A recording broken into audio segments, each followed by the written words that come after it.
Hello, good day mga ka-wonder. So, welcome back again dito sa aking YouTube channel, no. So, mag-update lang tayo regarding dito sa ating manukan, syempre, no. So, matagal-tagal din tayong hindi nakapag-upload ng video. Alright, so ngayon po is kukumustahin na naman natin yung ating mga alagang manok, no. Kung ano na ba yung update sa kanila. So, ito. At uumpisahan natin dito sa ating mga Rhode Island vintage line, no. So, ayan. Ayan. So, 5 months na sila. Exactly 5 months and 3 days. Mga ka-wonder, no. So, nag-start na mangitlog yung partner niya. Ayan.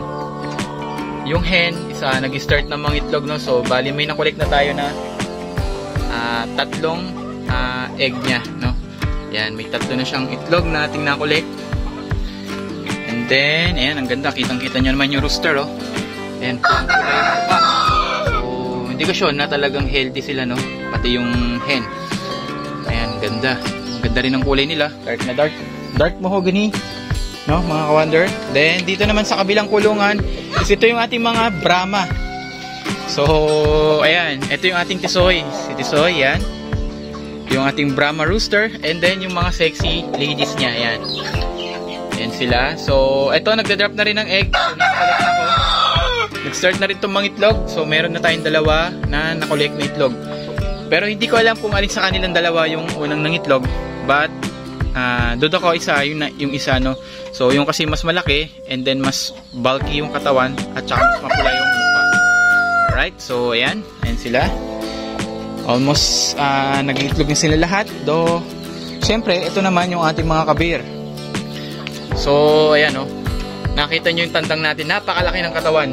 Actually, tinaray ko siyang ikilo. Nung nakarang araw, no. So umabot siya ng almost 6 kilos. Mga nasa 5.5 yung kilo niya. So ayan, kita nyo naman yung likod niya, napakalapad at talaga napakabigat. Then yung inahin naman natin is nasa 3.5. So nangingitlog na rin yan. Yun na nga, nangingitlog. Ayan, pupunta na naman siya sa pugad nyo. May mga nakulik na tayong itlog niyan, mga ka-wonder, no. Nasa 20 pieces na yata. But mas marami yung unfertile. So, mamaya papakita ko sa inyo yung mga ibang update, no, sa mga anak niya. May mga napapisa na tayong mga anak niya, no. Alright.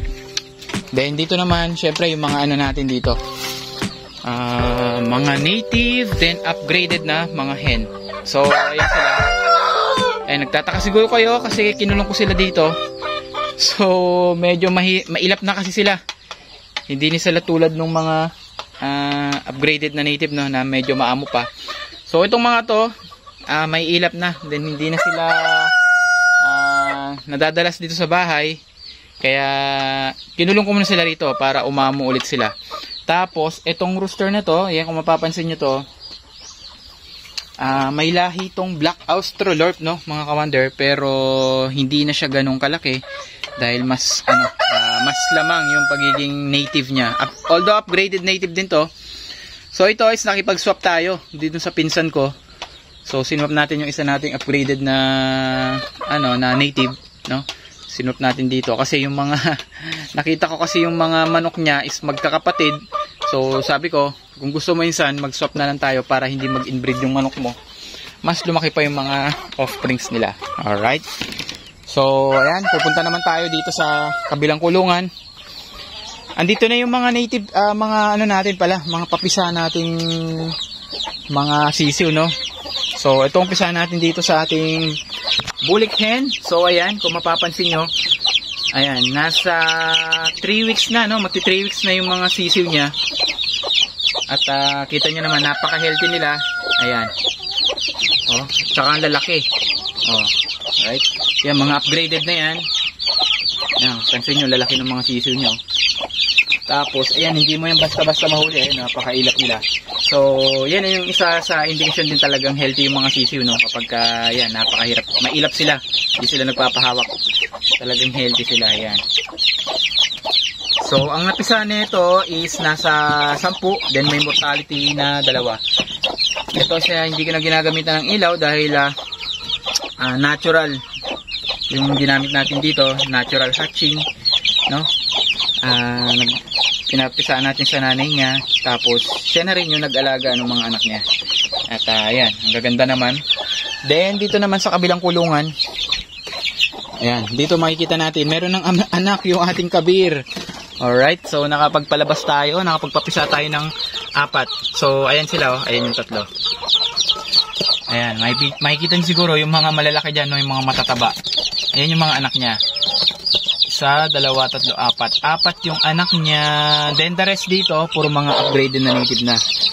Then, ayan, kita nyo yung mama hen natin. Isang bulik natin na hen. Ayan, marami yung sisi, no? Nasa 11. So, dito, hinahayaan ko na lang siya na dagdag init para ang cute ng isang kabiro, ayun, no? Nasa ibabaw. Dagdag init, no? Sa ating mga sisiw kapag ayaw nila sa ilaw. Doon sila lumulusot sila doon sa inahin. So, doon sila nagpapainit. Ayan.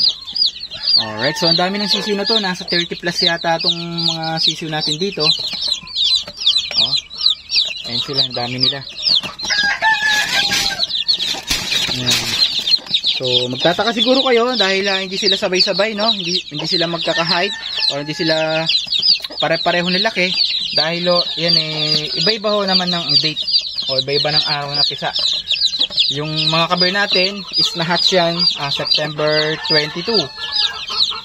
Then, yung mga ibang sisiyo, lalo na itong mga maliliit na to, is nasa 3 days pa lang sila. Meron pa dyan, 1 day old lang.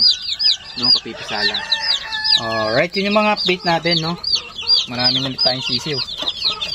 So, kung pagsasamahin natin, nasa 40 plus na yung sisiyo natin kung isasama natin yung mga sisiyo na ito. Tapos, meron pa tayong mga naglilimlim at mga nangingitlog. So, ganun lang kabilis nagparami ng sisiyo, no? Ay, ng manok. Kapag tututukan mo lang talaga, at saka, syempre, kailangan ng care, ayan, talagang mabilis silang dumami. So, ay, mapapansin nyo, meron na namang nangingitlog doon na isa. Tapos dito, may naglilimlim, ayan. Huwag natin istorbohin.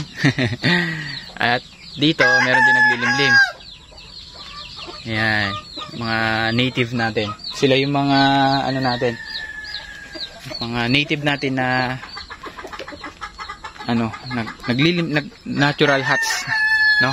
Yung ginagamit nila. Tapos, ito naman, ito, napisa na to, mga ka-wonder, nagpisa na siya. Nasa 4 lang yata yung napisa niya. But, ayan, naglimlim ulit siya. Pero yung itlog na to, isa sa kabir na to, mga ka-wonder, no? Pinagpalimlim tayo ng itlog ng kabir. Nilagay na natin dyan para hindi na tayo gumamit ng incubator, no? So, yung incubator natin, isa pang alalay lang. Kapag marami na talagang itlog, hindi na kayang limliman ng mga inahin, pwede na natin gamitin yung ating incubator. Alright.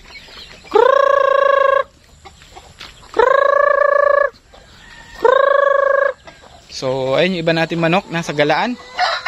At ayaw nilang lumapit kasi mga busog. Alright. So, ayan. Hanggang dito na lang muna yung video natin, mga ka-wonder. So, again, nag-update lang tayo tungkol sa dito sa ating manukan. So again, maraming salamat sa mga bago nating subscribers and sa mga silent viewers naman natin dyan na napadaan lang. Please consider my channel to subscribe and then pakiclick na rin po yung notification bell para mas updated pa po kayo sa mga upcoming videos na ating gagawin tungkol sa pagmamanukan. So again, maraming salamat. God bless, have a great day and happy farming.